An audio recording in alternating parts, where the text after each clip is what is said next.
you doing, man? Thank you very much for joining me today. Not a problem, Josh. It's good to see you finally. It's been a while. Yeah, we've been like roving around the same circles and messages here and there, but to actually sit down and have a proper chat, well overdue. And you're the first person that I've been live with ever, so there you go. Popping the cherry, it's good. Well, nothing to fear. It's always just a chilled out chat. Hey, Pete, welcome. Thank you for joining us. If you're in the chat and you've got any questions for Az or me, just chuck them in there and I'll make sure that I read them out. But what I want to do with this Aquamate experience is always sort of get to the beginning of your hobby and the beginning of your YouTube channel and see how it all started for you. So, like, when did you start keeping fish and what did you keep?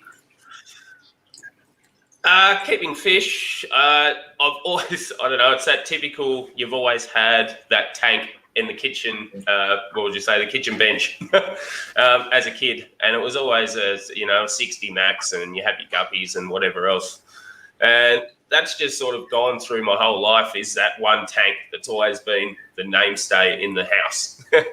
And that's sort of where I started with fish. It wasn't until probably the last 2 years that I really started looking at multi-tanks, and it just hasn't stopped from there. It's a bit of a slippery slope, isn't it? Just quickly, William, Rob, Kathy, Ugly Men Reaping, how you doing? You're ever going to change that name, Ugly Man? So you've only recently got into multi-tanks. I'm probably really similar, actually. I always just have one fish tank, and I thought you'd have to be insane and it would be ludicrous to have more than one tank.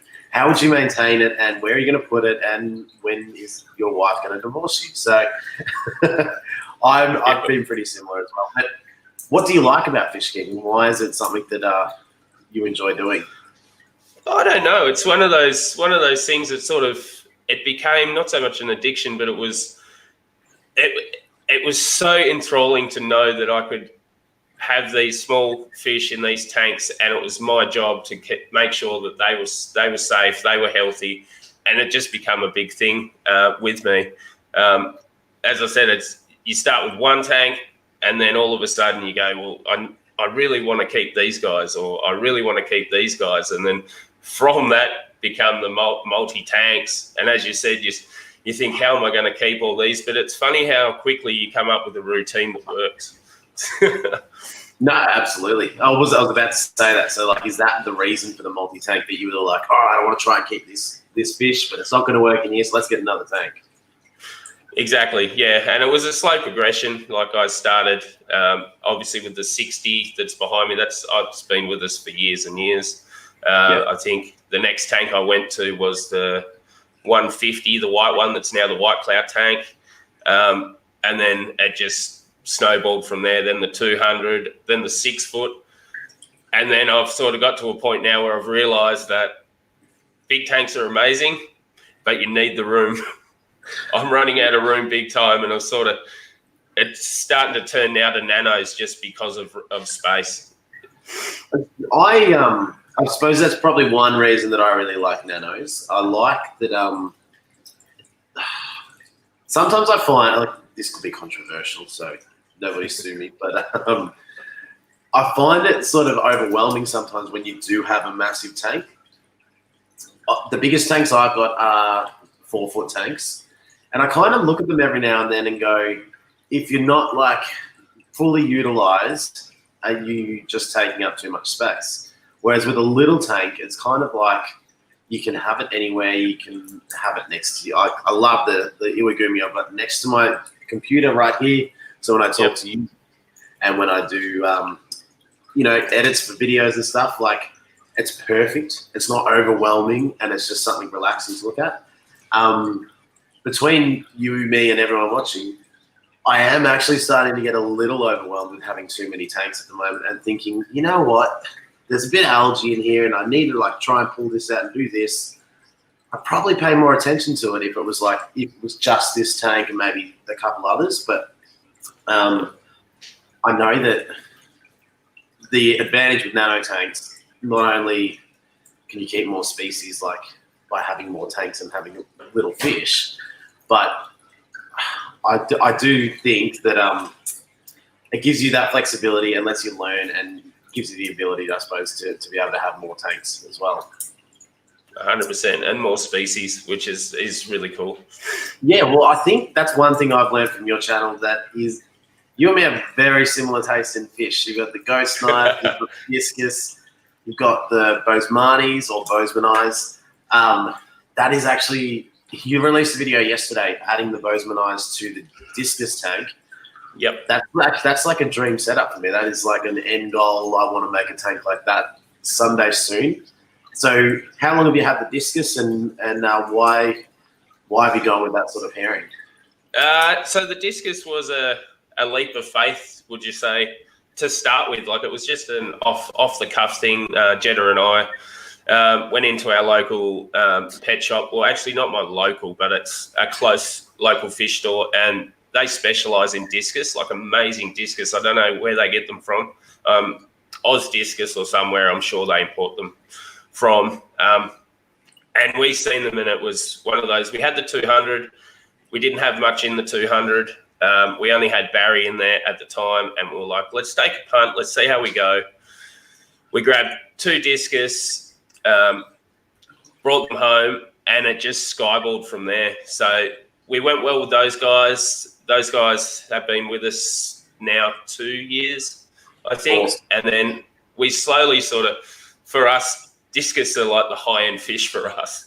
I know there's so many other fish out there that can be expensive, but for us, like, it's a high-end fish in our fish room. And we just added slowly. And it was like, we'll grab one or we'll grab another one, and it went to 3. Now it's gone to 5. And now it's looking like I'm going to separate 2, because I was lucky enough for two of them to pair up. So that's what that 3 foot behind me that's unlit at the moment and unset up, that's a possible attempt at breeding discus now that I have a pair. So, yeah.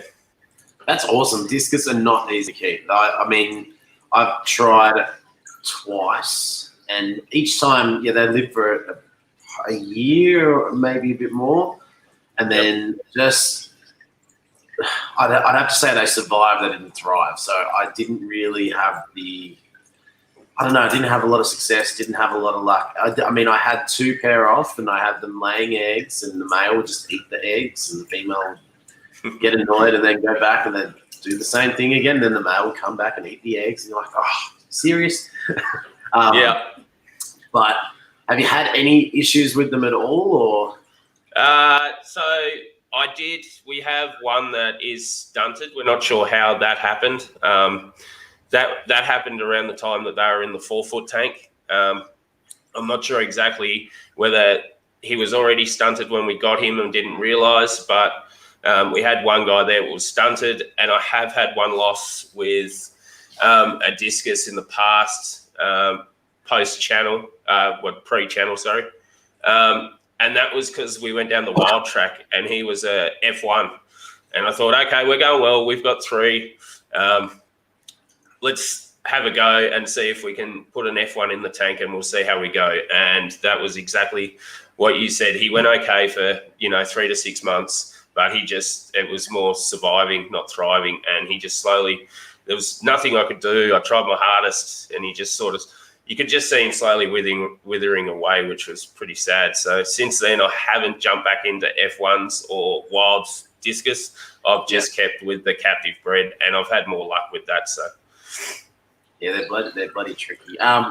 Daniel Keeping Fish, I didn't say hello. Thank you, Dan. Appreciate you being a member. I think we're pushing 6 months now, so I really appreciate it if anyone wants to become a member of the channel. It's really cheap. You can do it, and you get cool stickers like that. Pam, how you doing? I hope you're feeling a bit better. Kathy is asking, what is the smallest tank you would have? At the moment, with water or without water, at the moment, my smallest tank is a little... Without water. Yeah, I just like that glass box over there with nothing in it. Yeah. 40 litres is the little... 40 litres is the running tank. would be the smallest with fish in it. That's got my 6 white clouds that consistently breed. And then from those, once the fry get a bit bigger and then get to juvenile age, they get transferred into the white 150, which is a little project I'm just doing. See how many white clouds I can get in one tank. Dan's got, I think he's got 200 white clouds in a 6-foot tank. Have you seen his channel? No, I haven't. I'll have to duck over and have a look. Wow. Yeah, check it out. It's a cool, really cool channel. Even better dude. But he's got 6-foot tank, and he calls it White Cloud Creek, and it's just it's awesome. A really nice tank. What a great idea. When you have nanos in a massive tank. Kathy, I have a 10-litre tank. Just there. It's getting blocked out by the light in there. But the last video I put out a couple of days ago is actually me finishing the scape on that tank. So a 10-litre tank, I would only put shrimp in that. But you don't get much smaller than 10 litres. That's what, 2.5 gallons for the Americans amongst us. Yeah. Jeremy's saying, how's it going? I found Discus to be temperamental. One just dominates and they pick on the smallest one. Just my experience. That is exactly what happened to me. And I was going to say before, you've got the 3, and I would get 2 at a time because you're absolutely correct. They are expensive. They're high-end fish. They do require a lot of care. They're a bit different to other fish. They need the higher temperatures. And I would get 2, which would cost me like $150. And then I'd be like, cool, in a couple of weeks or a month or so, I'm going to get another 2 because it's so expensive. And how do you justify $300 at once? You go and get the other 2, and the 2 that are already established now pick on the other ones. And I found that really tricky. And one thing that I want to try when I go back to Discus, because I definitely will do it again, is I want to buy 6. I want to buy them all together, same place, already, not babies, not huge big guys either, but, some, 1-year-old sort of Discus. Get them together, move them together, and then and try it that way. And I would not keep anything else in there. So one of the things I think I had an issue with was that I didn't plan on this, but a lot of us that keep aquariums do this all the time. Go, I'm just going to try it because I really like that fish. Was I add angelfish in with my Discus, and I reckon the angelfish got a worm that they could deal with, but it's actually lethal to Discus, and I think that's what slowly made everything just go upside down. Yeah, exactly. So I'm really curious. I can't wait to keep watching your video on the Discus. But what inspired you to get the Bozeman eyes to put in there? I don't like name dropping, but it's actually a video by Blake, and he did a video a while back on his Bozeman eyes, and I just looked at them and went, "Wow, they're really gonna make that 6-foot pop." I was worried because originally it was really hard to get them down here, and I was lucky enough that when I went into my local fish store, I hit him up and I said, can you guys get Bozeman eyes? And he goes, actually, you've come into luck. We've actually changed our stocking order today, and they're on the list. So it was one of those, I think the stars are shining all in the one spot. It's fate. yeah, that's the word I was looking for. So how many tanks are we up to now? 5 running, and I have 6, 7. I've got 8 on the shelf. I've got two little 16-litre nanos ready to go. I did a video on one of them, and I've got an unboxing video on the second one coming out hopefully tomorrow. Awesome. And then I've got the 3-foot behind me that's I'm working up to.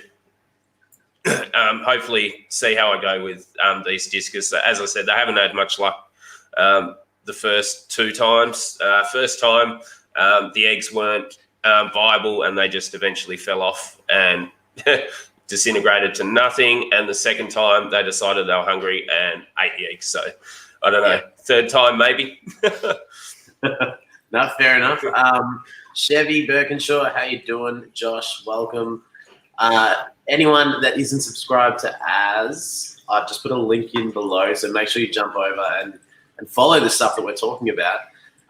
Really cool little channel. Just hit 100 subscribers. Congratulations. Thank you, everyone. I couldn't believe I got to that. That was unreal.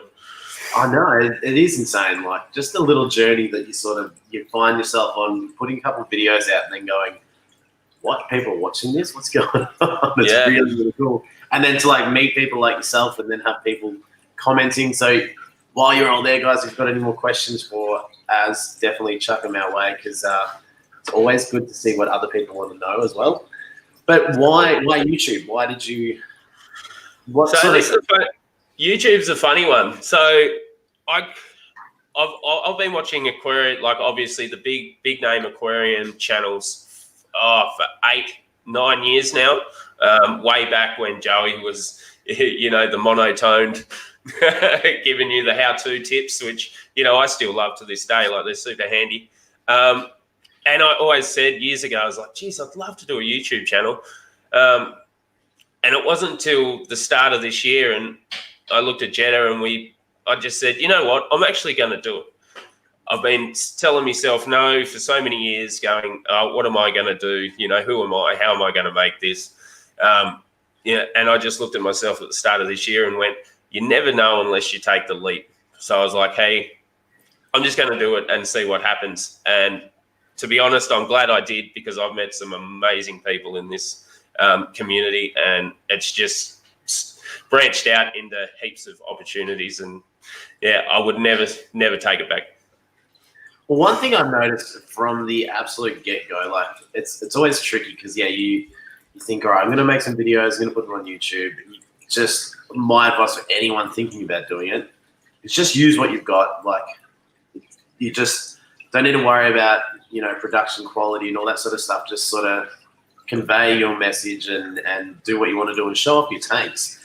But you very, very early on were like studio quality. I'm like, whoa, his picture looks great, the lighting is awesome. Even right now, your background just doesn't happen overnight, but it will happen.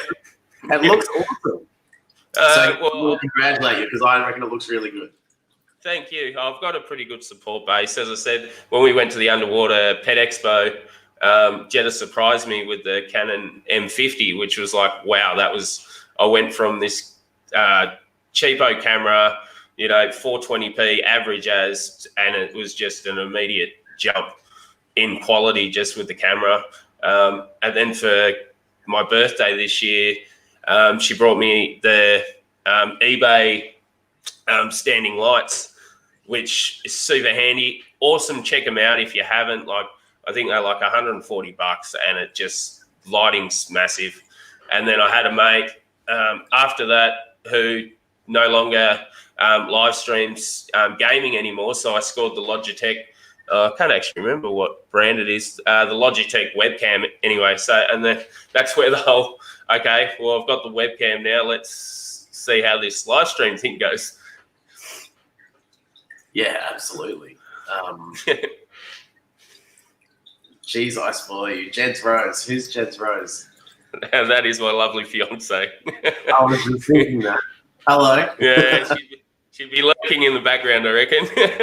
We're just setting up one of my young fellas. Oh, my young fella's 11, but he's got a sleepover tonight. So Jed is lurking in the background, busy cleaning, I think.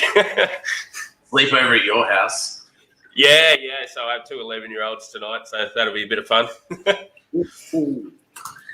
Man, I'm trying to think, what did I do at sleepovers when I was 11? Shadows, hello, welcome. Thanks for joining us. What was it? I reckon we went to my mate's house and we would go down to Video Easy or Blockbuster, and we would hire 5 weekly videos because they were only like $2 each, but we would just get horrible horror movies like what were they? Not Gremlins. It was something else. And they were these weird little creatures. If you watched it now, it would be comical. But back then, it was like, it's kind of scary. And then there'd be a video. You'd be like, I don't want to watch that. That's too scary. And everyone's like, yeah, let's get that. And you're like, don't tell them that you're scared. Don't tell anyone. And then the whole aim of the night was to not sleep. Just drink a bunch of red cordial and stay up as long as you can. Until you literally passed out because you couldn't keep your eyes open anymore. Exactly. Yeah, good fun. So, yeah, I've got an interesting night ahead, but we'll see how they go. The boys are pretty good, so. Yeah. That's awesome. I do want to ask, actually, because you probably the only person I've spoken to that has spoken about your partner being involved with a lot of the decisions you make and helping you with the fish room. Yep. That must be really awesome. So, like, are you both into it just as much as each other, or? Yeah, 100%. Yeah. Yeah, so we're going now because the Bo's Marnies have been transferred. It's actually left the 60 rather empty. We've just got 2 barbs in there, a couple of coolie loaches, and I think there's 4 Ember Tetras in there now. And Jed's walked into the room straight up and goes, you know what we're going to do this Savo? We're going to take the boys down to the local fish store and we're going to sort out the stocking for that tank. I'm like, you know what? You can have the tank. I said, you run the tank how you want to run it from here on. And she was pretty rapt. So it's just, it's just getting her on the video that's the hard one. She's sort of, yep, I'll do a video. And then she'll say no. And then she'll say yes. So we'll get there eventually. She's done one for me in the past, like very early on with the hand feeding of the Discus, which was cool. But we're working up to getting her back on camera. No, that's awesome. That's really good. I know now. I know why you're marrying it. My wife is just like not interested. One day, maybe about 6 months ago, she came out the back here because I'm in the garage. So I have like 8 or 9 tanks in here, and I have 2 inside. But yeah, she came out just taking photos of the fish. I'm like, what are you doing? It's like, oh, someone at work wanted to see fish. And I'm like, so you don't want to see him. You just want someone has asked, and you're like, yeah, I'll take a photo and I'll send them to you. But she's like crazy about indoor plants, which cool. I reckon it's really cool. And it's been really fun stealing pothos and putting it in some of the tanks and watching the pothos grow. And that's pretty much our crossover. Me stealing her plant. Yeah, nice. Aqua Az Boo. Is that how we say that? Aqua Az Boo. No speak French. I love you, Aqua. There we go. Me too. Love you too. No, well, it's fantastic you can sort of share. And it'll be really good because then you can sort of bounce off of each other ideas, opinions, and methods, and also someone else to help you do water changes and maintenance. She's pulled me out of a tight spot a few times with water changes. She'll pick up the slack where, you know, if I'm stuck at work and the water changes need doing, she'll do them. So that's super handy. My wife, she would not. She's never fed my fish, ever. Yep. So she wouldn't do water changes. I don't think she's ever fed our dogs either. But she has a horse, so she's like up and back and forth with the horse all the time. Wow. Down here. Yeah, I think there's a lot of work with horses too, so I've heard. Yeah. Big time. Like the wind changes and you got to go and change the rug that you've got on them. You're like, oh, really? Yeah. I reckon I've gone up and fed him like only once, I think. Yeah. So what's coming up? What is the one thing you said before? Sorry, you were calling the tanks like a 60 and a 150 and stuff. You talking gallons? Liters. So what's a 60-liter tank? I'm trying to think. I reckon this one here is that like a 2-foot tank? Which one? The white one? The 60-liter, yeah. 60 liters, the closest one on the first one on the rack. So where are we? Yeah, there. And then the one behind it's 40 liters, which has got the white clouds in it. And then the white one here is 150 liters. So it's a 3-foot tank, but it's got weird dimensions. It's actually a lot wider. Okay. I like that too. Like a lot of standard tanks, you have like a 4-foot, which is what I've got, which is a 55 gallon. So it's about 200 liters, or a bit more than 200 liters. And you can then get another one which is a 75, and it's just fuller and slightly deeper. And I'm like, I kind of wish that I did that. Like, if you're going to have that 4 foot space taken up, go a bit taller, go a bit deeper. I reckon every time gives you a bit more room. Similar to this 4 foot is a lot deeper than your average 4 foot. But this one's prefabbed. I think it's like one of the prefab Chinese style models that we picked up. Yeah, but it is a bit deeper. So it works out about 220 litres roughly if you filled it to the brim. Yeah. Punchy, indoor plants benefit from extra humidity, and also if you water them with fish tank water. I do that all the time when I do water changes. I take the water out and put the water on all the plants out front. But Punchy, you should see the pothos that is in the goldfish tank over here. My wife came in, she's like, I've never seen a leaf on a pothos that big. Like, they are thriving. They're loving it in there.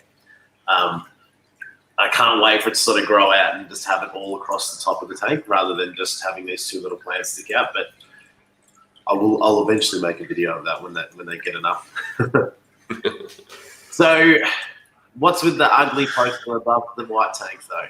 Oh, funny story. I got that pretty much just after Christmas of 2016. So I got that in January 2017 from my mum. That has been sitting on the floor in this room ever since, until I decided to move all the tanks down here, freed up the lounge room for Jed. She wanted to look a bit nicer, and we were getting a bit overcrowded in the entry to the house. So I was like, hey, this is a perfect time. Finally, I can put up the Premier 2016 poster. So Mum was pretty rapt when I sent her the photo. That's awesome. So are you stoked to get Trelaw? That's a big in. And not lose Dunkley. Yeah, how's he going to go? I don't know. Is he going to take it well or take it badly? I don't know. It's a bit of a 50-50 toss-up, I think. It's a tricky one because I think you got a decent offer for him, the first and the second round, and went, nah. No. Like, well, it's probably worth that, or maybe even that's a little over since to still say no. My mate is a Collingwood supporter, and he sent me a picture of him cancelling his membership. Oh, wow. And buying a Gold Coast Suns membership. That was enough. He's flipped. He cracked it, which is fair enough. They're a disaster at the moment. But I saw that and I was like, gee, you'd be happy. Yeah, super stoked. It's going to be an interesting year next year, but I'm backing us in for top four, hopefully. Not that one bloke can make you top four, but I tell you what, that midfield's going to be a thing to reckon with, I think. And it's going to give Bonty a lot more time in the forward line. Well, that's what some other people are saying to me. They're like, yeah, Bond will play forward now because midfield's too deep. There's too many. You've got like 13 A and B grade midfielders. Yeah, I know. Yeah, speed machine. Good to watch. And Aaron. Yeah, but that's all I can think of when I think of them. No, it'll be interesting. My mob, I go for West Coast, so yeah, hopefully we'll be around there. Keeping this simple, Nick. How you doing? Morning, guys. COVID easing in Vic for you, Josh. Yes, we. I think we have no cases. Like today might be the 15th day in a row with 0 cases. So basically, it's up to you guys. You guys all keep getting. Have you get anything down there?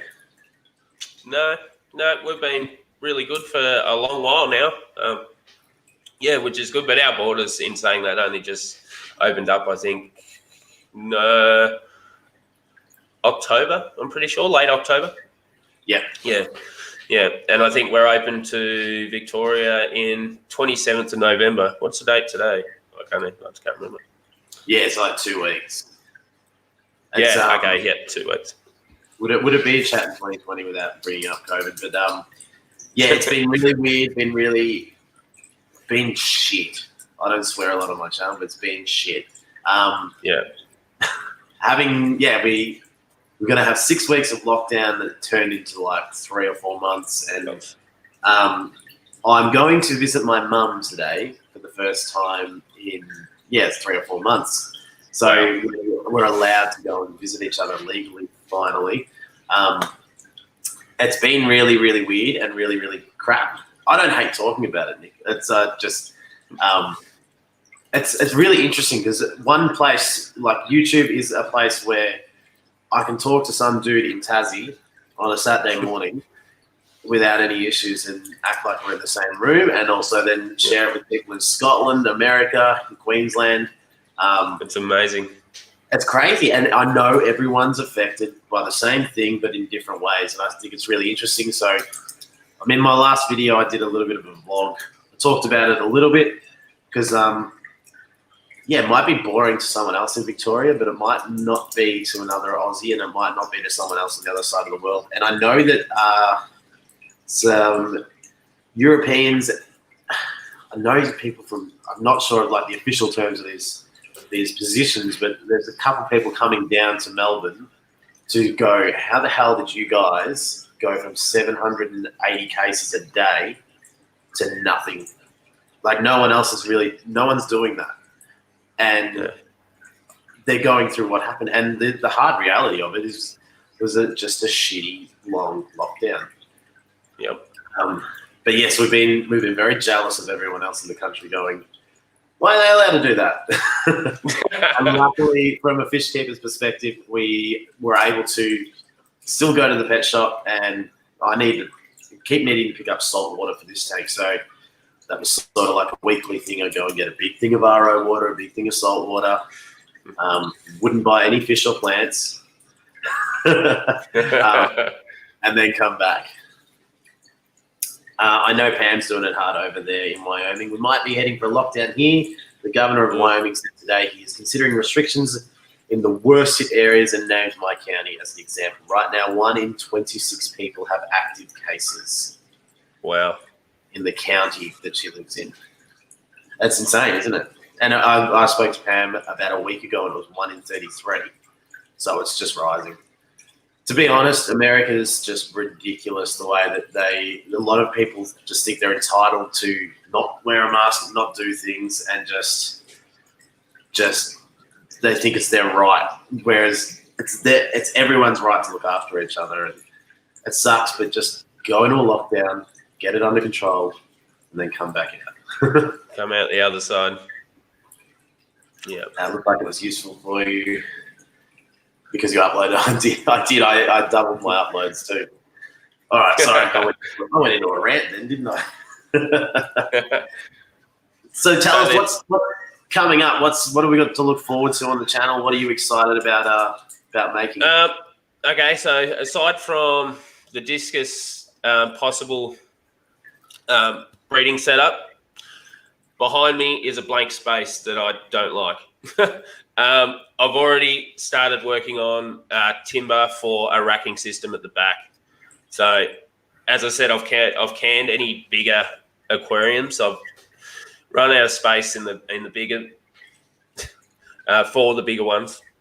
But I've sourced timber now for the back wall. I'm trying to do that on the cheap. Obviously, I'm trying not to pay for it if I don't have to. And I'll build a 4-foot racking system at the back, but it won't hold 4-foot tanks. I think the max it'll hold is probably, sorry if I keep talking in litres, 60 to 80 litre aquariums. And that'll be for the Discus fry. If I can get them that far, I'll transfer at least into one of those tanks will be for the fry, the grow outs. And then the rest is an open slather for whatever we feel like coming up with down the track. No, that'll be good. I refer to tanks as like 2 foot, 1 foot. So when you're saying it, I was just like, okay, hang on, gallons or litres, because it's a bit of a difference. So trying to picture it.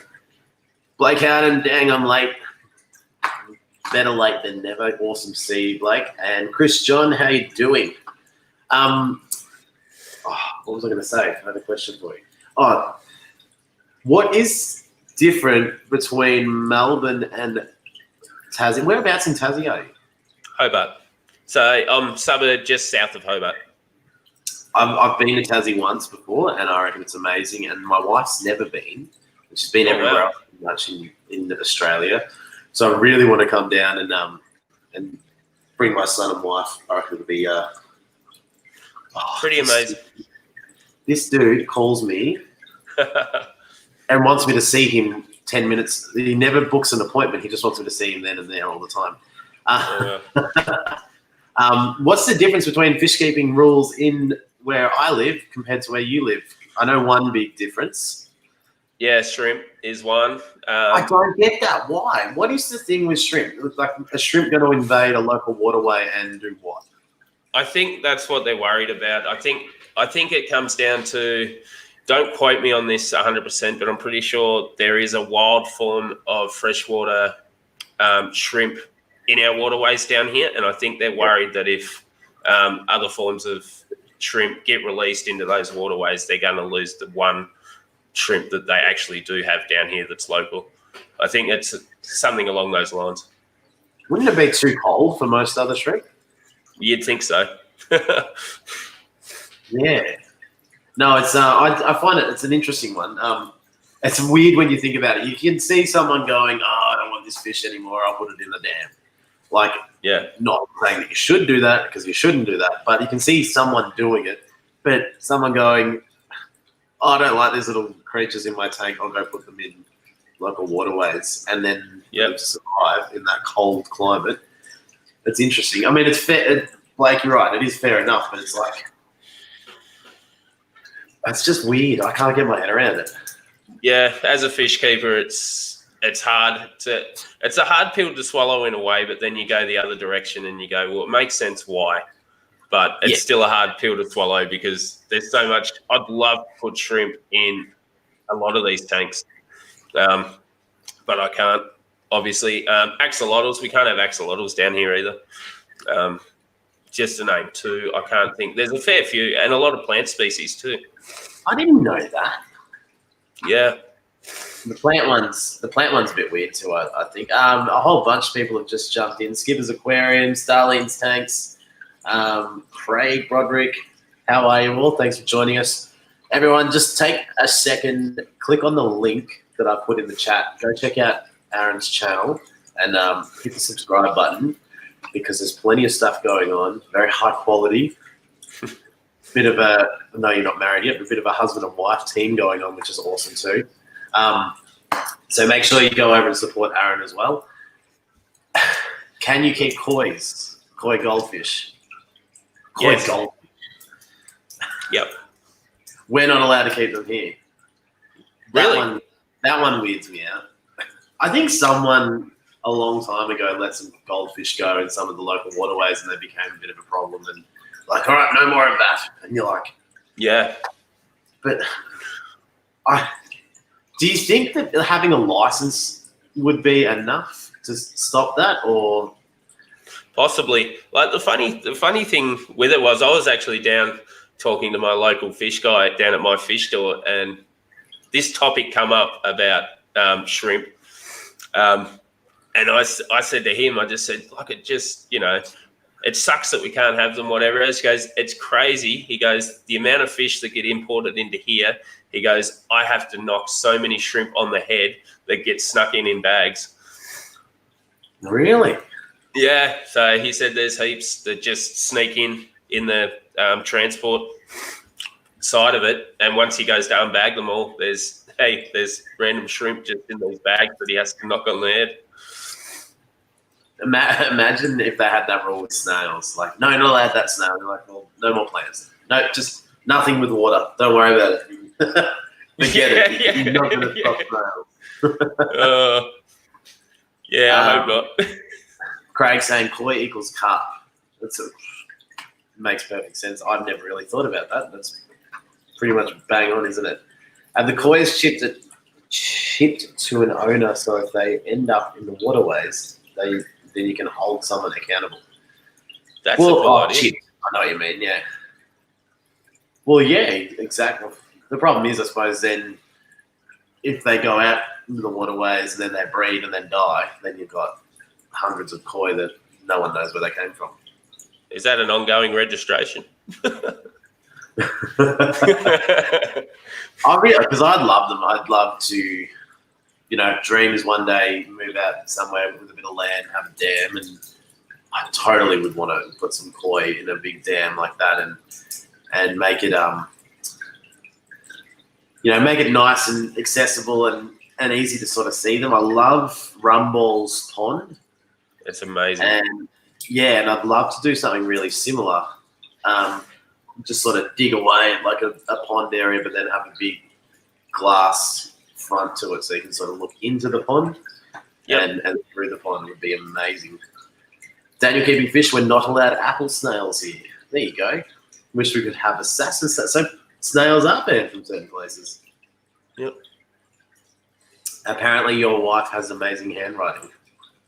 No, yeah, funny story. So I sent out the first load of stickers, and I said to Jens, I said, "Can you please write on these envelopes because my handwriting is absolutely atrocious." So she sat out there for me and did all the addresses and wrote it all down, and it's got sent out, and everyone's laughing because they thought it was me originally. I said, "No, that wasn't me." I'll have to send you my address. You can send me an empty envelope. I don't care about the sticker. I just want to see the handwriting. Handwriting.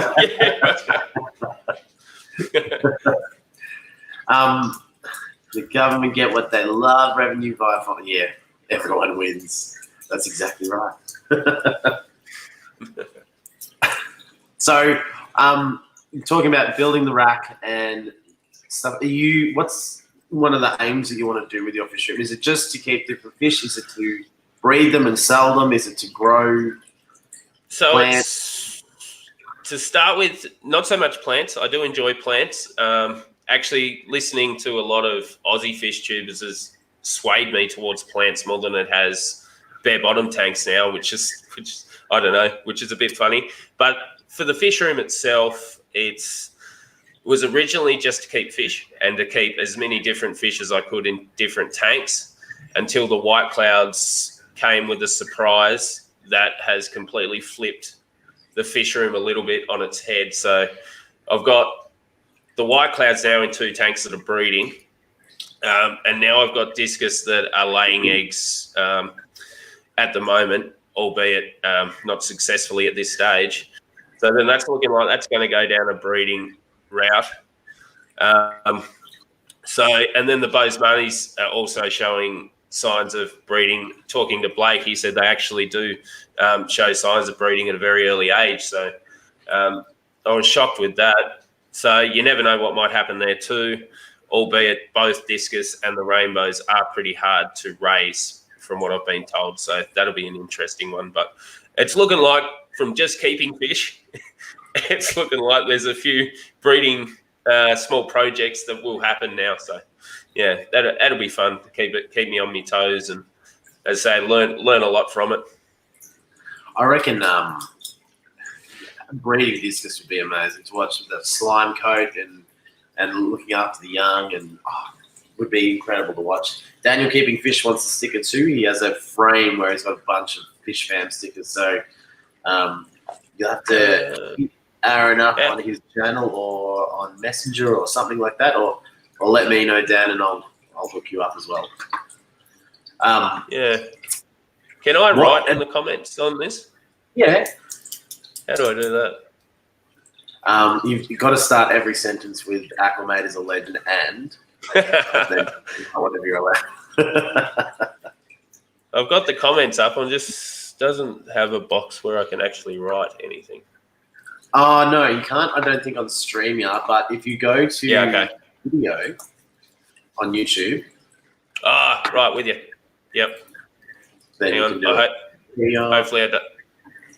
Hopefully I don't crash out my computer. Bear with me. I'll send you my email link on the chat, so everyone's just got it then and there. And just send me your details through that, and I'll just get them out as soon as I can. Amanda, I don't think I said hello. How are you, Amanda? And thank you. You've been a member for 6 months now, so you got that weird-looking little kangaroo. So I appreciate you and all your support for the channel. You're at 111 subs now. So if you guys aren't subscribed to Aqua Az, make sure you Wow. come over and use the link that I'm going to put in.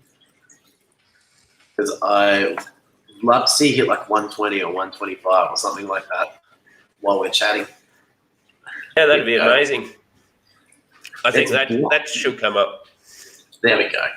Done. Yeah, cool. I was going to ask you, because I love white clouds. So white clouds were the first fish that I ever kept when I was like 8 years old. What tips would you give for breeding them? So for me, originally it was an accident. The little tank was always just going to be a small little planted white cloud tank. And albeit, I swear we were using protection. I don't know how it happened. yeah, they snuck off around the back of a tree and just all of a sudden, yeah. Those mini white cloud condoms, they just don't work. Yeah. So it was. After I realised that I had fry, it then come up with the idea of maxing out the 150, and all I do with those guys to keep them breeding is just water changes, really. Like that tank, the small tank only has a real small filter on it purely for a water movement. The plants pretty much do everything else, and they get a water change of about 35% once a week, and it's a low tech, easy maintenance tank. The plants do the rest. I love white clouds. They are severely underrated fish. I think of them as weird, but they look like mini salmon or something to me. Like they look like these tiny miniature versions of much bigger fish. It's weird. What I did, which I really enjoyed, but it didn't work out the way I wanted, was I sort of recreated my first ever fish tank with the white clouds. But I did it a little bit differently because I got like a rock background and I scaped it properly, whereas last time it was just like filter and gravel and probably a plant that just died, probably. And I lost all of them, like within a couple of months. And I was like, what's going on? What's going on with this tank? But I had shrimp in there and the shrimp were doing fine. And then I thought, I need to change things up. So I moved in some rasboras, some lamb chop rasboras or harlequin rasboras. And they're thriving in there. There's no issues there. But they are the same, so their egg scatter is just like the white clouds. And I was thinking maybe I could get something going. But all I have is about 1,000 shrimp in there now and the 8 fish. So I'm really curious. So it kind of, what I'm getting at, I suppose, is it put me off getting white clouds for a bit because I was worried that I did something wrong. Oh, and not long ago, I did receive 2 long fin white clouds in a box, like a mystery box that I got. One died straight away, so I know it wasn't my fault. The other one is swimming around a 55-gallon Love and Lifer. Riding solo. Yeah, he's pretending he's a rummy nose. He's just in there with those guys. That's so cool. Which, I suppose one cool thing with them, for people that haven't seen white clouds, they are a cold water nano fish with colour, personality. They're an awesome fish. So that flexibility of not having to have a heater for them, I think is a real plus. Yeah, low tech, low cost. Yeah, well, that's the thing. Like everything you described then is actually the tank that I set up for them, hoping that they would breed. I spoke to Blake about it as well, and he suggested doing the fry tank method. So put the fry tank on the side, put some sawassa tang or some Java moss in there, and then chuck them in overnight. Try and get them to lay some eggs, and then get them out. Who knows? A lot of these fish that I have may be laying eggs, but they may be eating. Could be. Yeah, so the 150 there, though, that's full of white clouds, and that only runs a light and a large sponge filter in the back, and then I've just got a long bubbler there just for effect. That's it. Yeah. No Everything heater. else is just plants. No heater. What light is on there? That came with the tank itself, so I'm not sure. It's just like a like an eBay. Like if I was to describe, it's like one of those flat eBay lights, but it's just got a little bit more kick. Obviously, the plants are doing really well. I was going to say, you look like you're getting some good growth out of the plants that are in there. Yeah, because I went down. I can't remember the name of the substrate now. I can't think off the top of my head. There's this new substrate. It was actually pretty hexy, but went with this newer substrate under the rocks, and I had heaps of success in the 6-foot tank with it. So I went with the same substrate in this one, and hey, it's working really well. So, yep. XE means expensive for those that aren't Australian. BJ Palmer, how you doing? Good to see you. Oliver Knott was the substrate from the Oliver Knott. Okay. Yeah. I'm curious because I mean I've seen the Fluval Stratum, the ADA Aqua Soil, but I haven't seen an Oliver Knott one.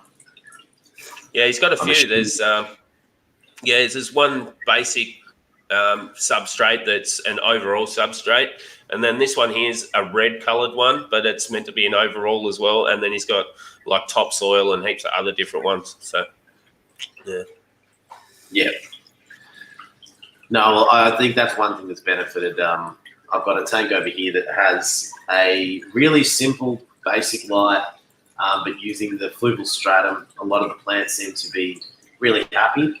And what I've done with the shrimp tank, for those that haven't seen the video from a couple of days ago, I put in the aqua soil in there. Well, 3-4 months ago, I put in the aqua soil and I put in some rocks and some plants, and the tank just like exploded with bacteria and ammonia and algae blooms, and I just couldn't get it under control. So it's really, really tricky when you do a really little tank to try and get all the levels right. And I thought I knew what I was doing. So then the hobby was like, kicked me in the butt and went, no, you need to do it properly. And so I've taken my time with it. I've redone it now, and I've put some more plants in there. And then I added CO2 to it because I had the canister there for the CO2 to try and kick off some harder to grow plants. And then my hope is that then I can pull the CO2 out. The plants will be nice and established already, and then I can add the shrimp later. So I'm finding, aqua soils are awesome. Like I've got a tank out there that's a dry start method that eventually, hopefully I'll be able to fill soon. The Iwagumi, it's just been a lifesaver because I was one of those people that just couldn't keep plants. I could keep a Lodia, and maybe a Dubious. That's pretty much about it. Yeah.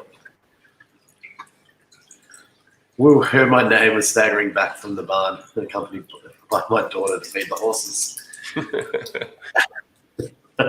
See the horses again. People are having to do it. There goes in Josh's shrimpscape video. Thank you. How is the Aquamate gang this week? We're good. Yeah, we really are good. Chilled.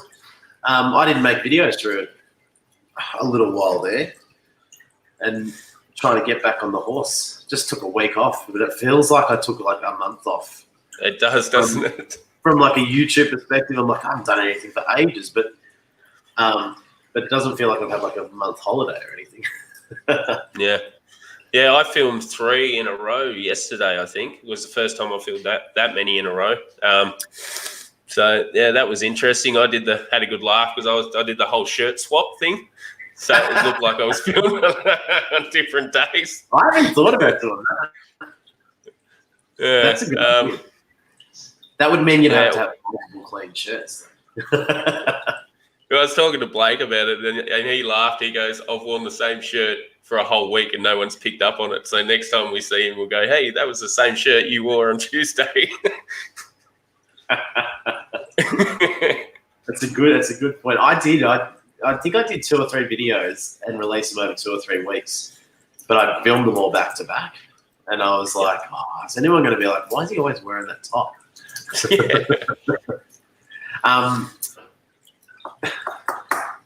gone blank. I had a question when you were saying something then. What is the method with your channel? How many videos a week do you try and put out?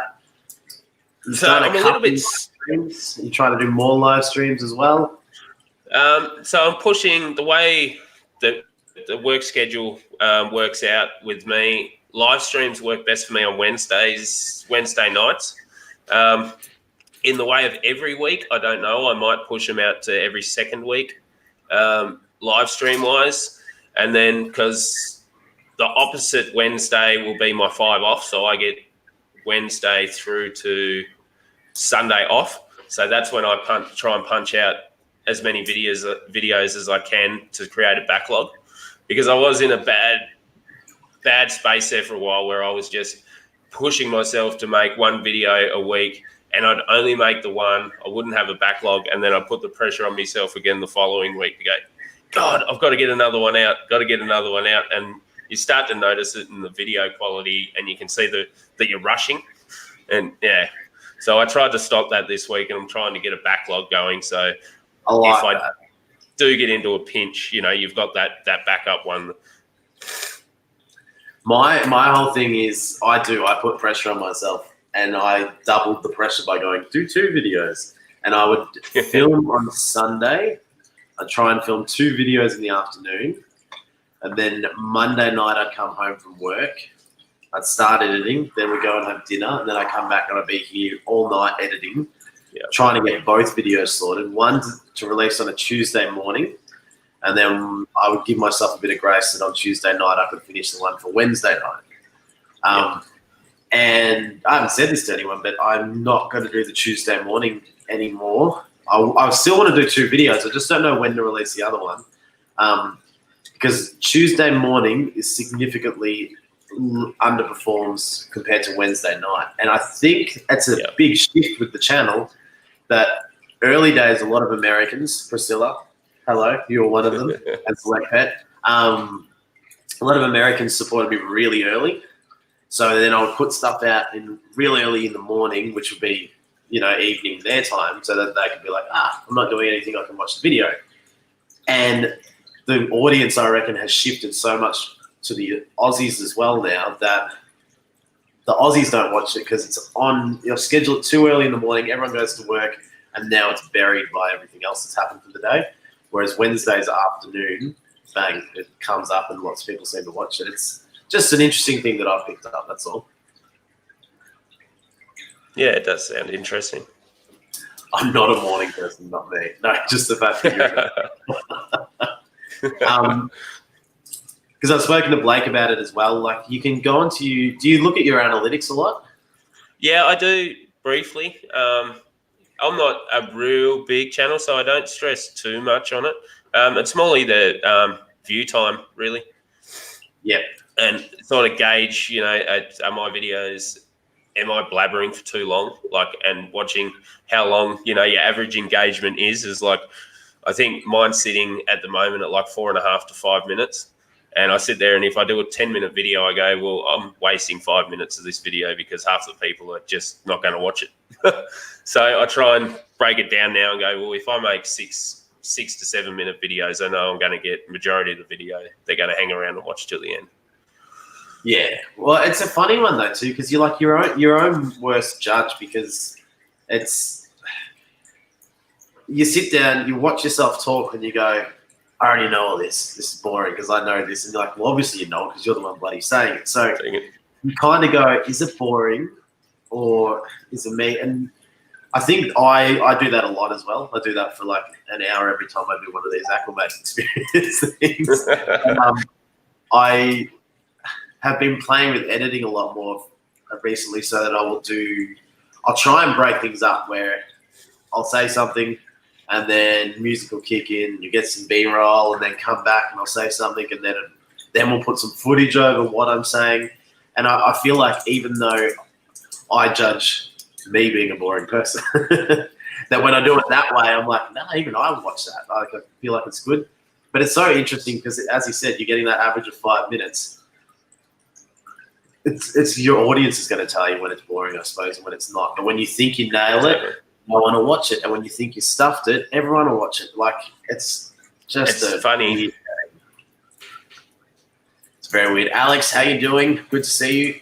I was going to say something about, if you look at your analytics, me and Blake have looked at it. But I don't know if it's because of when you release videos, but it tells you when your audience is on YouTube. So the people the people that watch you, it's like a graph. So you have it's purple, and you'll have a real light color saying that not many people are on, and a real dark color saying lots of people are on at this time. So we sort of looked at that and went, maybe that's how we should schedule when we release things. But I think they're only on because they're releasing something. So you release it, then you go, oh, that is the best time to release it. Then that's when the most interaction. I'm not sure if it works that way, but I was just thinking it might help as far as when you're sort of planning out your week, and that's probably something that I'll look at too. Yeah. So I don't have I put a lot of pressure on myself early with set days, like this whole, you've got to have set days so everyone knows when you're going to release your video, blah, blah, blah. And I put heaps of pressure on myself early with that. And it was Jetta that actually helped me and just said, hey, take an extra day if you need to, or an extra 2. Make sure you're happy with the video, and then just throw it out. Don't worry about the set day. So I've sort of gone with that now. So it's like I might do a live stream of 1 video a week, or I'll do 2 videos a week, and you'll get the videos at some point in the week. I think you're definitely right, and I remember I did that early days as well. But I think what sometimes the scheduling is also not so much for the viewers, it's for you. You go, cool. I really love doing this YouTube thing. I really love my fish keeping. I've got 1 week, and then every time, it keeps you, I suppose, honest to yourself. That you're like, all right, cool. I'm gonna nail this. And what I love is what you've done. You've done the 3 videos, so you've given yourself that grace period. That's what I need to do myself. I should have done that last week, but I had nothing in the tank, and I had no videos, and I was like, I'm gonna come up with nothing. So I invented a thing called Tune Back Tuesdays. Yeah. So now instead of releasing a new video Tuesday mornings, I'll just promote an older video because I've got, almost pushing 2,000 subscribers, but I have released maybe 100 videos before I had, 500 subscribers. So there's a lot of videos out there that people haven't seen. So that's one thing I'm trying to do to sort of take a bit of that pressure off, but also get more content out and stuff. And it's been fun. I did a fish tour of Lake's house, his fish room. I did see that one pop up. Yeah, well, I did that ages ago, and it's stuck at 900 views or something. And I was like, oh, maybe if I give it a push, I might get there. Alex is saying the time slot graph is the most helpful analytic. If you discover it after you have a schedule and it conflicts with the data, is it, Alex, that's when you're releasing stuff, so that's when your channel's getting attention, or is it that's when people that are subscribed to you are on YouTube?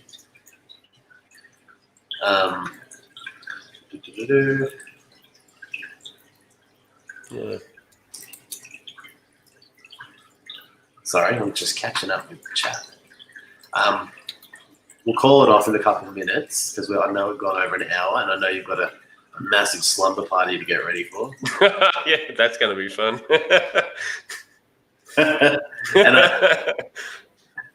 I've got a nice big hammock out on the front porch, and I think I'll be spending a lot of time with my mobile phone in that today, I think. What time are they coming over? Is it during the day and then a sleepover, or is it all tonight? Bit after lunch, so it'll be about 1 o'clock, and then sleep over till whenever tomorrow. Yeah, I might mow my lawns if it doesn't rain. It does look a bit grey here at the moment. We have had some cracking weather down here though, but my tank's got. Yeah, you're right there, kid. Aaron's just out there making farting noises. That's pretty much what you'll be hearing all night. There you go. Alex is saying the same thing. He's done like heaps of research and they get half the views of some of the videos. And there's terrible videos that he's made that have just gone nuts. That's actually one thing that will happen too. Like you do a video and you'll be like, not really happy with that one, but like I'll put it out there. Or you are sort of happy, but then when it gets lots of attention, you go, oh no, actually I should have done that differently, right? Yeah. And my Pick Me Corey one is the only video where I'm sitting there with my sunnies on, looking at the camera, singing the AC/DC, just thinking, no one will watch this, and bang, now it's the most popular video on the channel. Took off. That's stupid. Anything you'd like to share with us before you leave? Not really. Hang about on the channel tomorrow. I've got a cool unboxing, so stick around. Stay tuned for that one. What time are you releasing that? I'll release that about 1, 2 o'clock tomorrow afternoon, so that'll come out. That's just a little unboxing on a cool little bargain I picked up at the pet shop. Couldn't say no. So we unboxed that. Everything else, I'll say thank you to everyone, and for the subs, that's unbelievable. And I think I've nearly gained 20 while we've just been talking, Josh. So that's been amazing. Look forward to showing you guys the rack when we get to it. And keep in tune for the Discus setup. Hopefully we can get actually these guys to start feeding off the parents. So that'll be exciting if that happens. Hell yeah, that's something I'll be looking forward to trying to watch. If you're not subscribed already to Aaron, make sure you click on the link that I just put in there, Aqua Az. I think we've grown a little bit over this chat, which is awesome. We're at 112 subscribers, so see if we can get to 120 by the end of the day. Thank you very much for joining me. It's been awesome chatting. I will send you my address so I can get some cool handwriting and some stickers. Perfect. And I look forward to seeing your videos coming up, and hopefully we'll do a little bit more together as well. Thanks for having me, Josh. It's been awesome, and good to finally talk to you face to face. I look a bit long in the face, hey? Thank you, everybody, for joining us. Appreciate your time. I'll be putting a video out again next Wednesday. A big update on the bamboo iwagumi sort of bamboo jungle that I'm trying to create over there. Well, thanks, everyone. Thank you heaps, Aaron. Enjoy the